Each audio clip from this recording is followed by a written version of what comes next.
বিসমিল্লাহির রহমানির রহিম। আসসালামু আলাইকুম। আজকে এইখানে আমাদের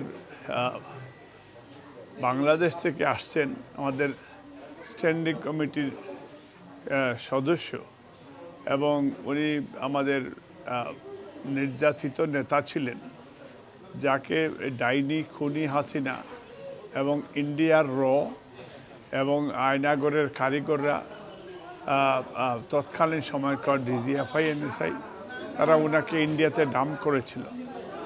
উনি এই দেশে আমরা আসছি, আমরা খুব আনন্দিত। উনি আসলে এখনো পর্যন্ত 100% সুস্থ হননি।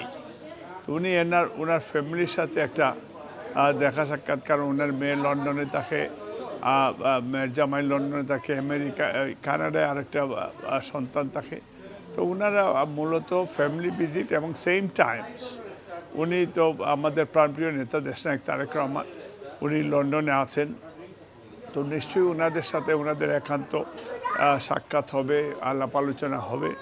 তো আমরা যেটা বিশ্বাস করি যে উনি আমাদের নেতাকর্মীর সাথেও উনি একটু সময় দিচ্ছেন এবং আমরা অচিরেই আমরা সাংবাদিকদের সাথে একটা মত বিনিময় অনুষ্ঠান করাবো ওনাকে সাথে করে নিয়ে, যাতে সাংবাদিকরা আপনারা সরাসরি ওনার বক্তব্যটা শুনতে পারেন।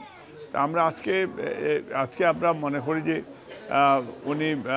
উনি বাংলাদেশে আমাদের লিডারের সাথে আলাপ করার পরে নিশ্চয়ই বাংলাদেশের ফিউচার প্ল্যান নিয়েও যাবেন। তবে ফিউচার প্ল্যান যেটা আমরা বিশ্বাস করি, ডক্টর ইউনূস সাহেব এবং ওনার ইন্টেরিয়র গভর্নমেন্ট ওনাদেরকে বিএনপি সহযোগিতা করছে, বাট আমাদের নেতা তারেক রহমান বলছেন যে সময় দিচ্ছেন, সময় দিতেও চান।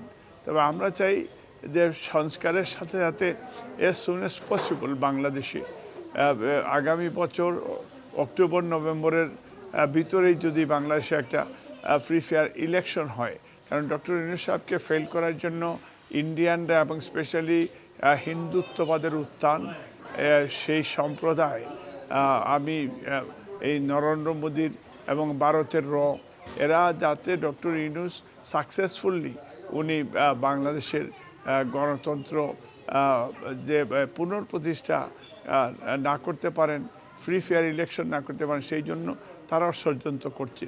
তো সেই ষড়যন্ত্রের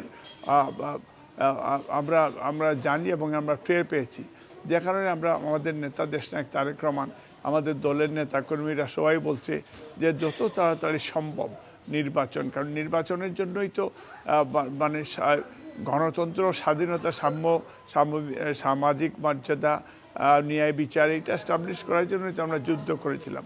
এবং প্রায় 3,000 কোমলমতি ছাত্রছাত্রীরা জীবন দিয়েছে এই রাষ্ট্র সংস্কার এবং সেই গণতন্ত্র এবং মানবাধিকার পুনঃপ্রতিষ্ঠা করার জন্য। এবং তাদের আত্মার প্রতি তো আমরা কেউ বিশ্বাসঘাতকতা আমরা করতে পারি না এবং আমরা করব না। এই জন্য আমাদের মূল প্ল্যান হচ্ছে যে বাংলাদেশ গড়া, যেটা 31 দফা কর্মসূচি দেশনায়ক তারেক রহমান দিয়েছেন। এবং এখানে আরেকটা বিষয়, যেটা শহীদ রাষ্ট্রপতি জিয়াউর রহমানের 19 দফা কর্মসূচি খুব পপুলার ছিল, এবং এই 31 দফা কর্মসূচিকেও আমরা পপুলার করতে হবে। কারণ আমরা বিশ্বাস করি যে বাংলাদেশিরা আমরা একটা দেশকে, জাতিকে একটা রেনবো নেশন হিসাবে আমরা বিল্ড করব।